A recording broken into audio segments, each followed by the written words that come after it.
I actually think where you live is the single most important decision you make. But the first part of that is make it a decision.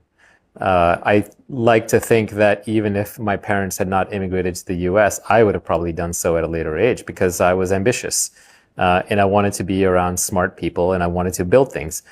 When I immigrated to the US, I was not in any position to go to Silicon Valley and build things. I had to kind of, claw my way there. And I got there a little later than I should have, frankly.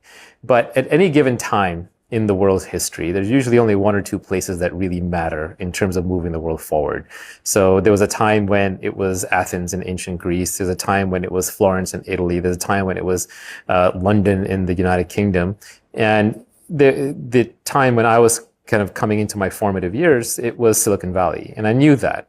The first time I used an Apple computer, it was an old Macintosh in the computer room in my high school.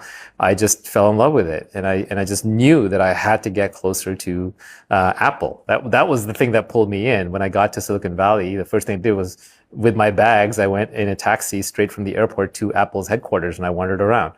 And I'd read this book by Guy Kawasaki called The Macintosh Way that was very inspirational to me. So at some point, if you have high agency, if you're a person that's self-motivated, which I think almost everybody watching this is, you will end up where you're meant to go. It's just going to take some effort.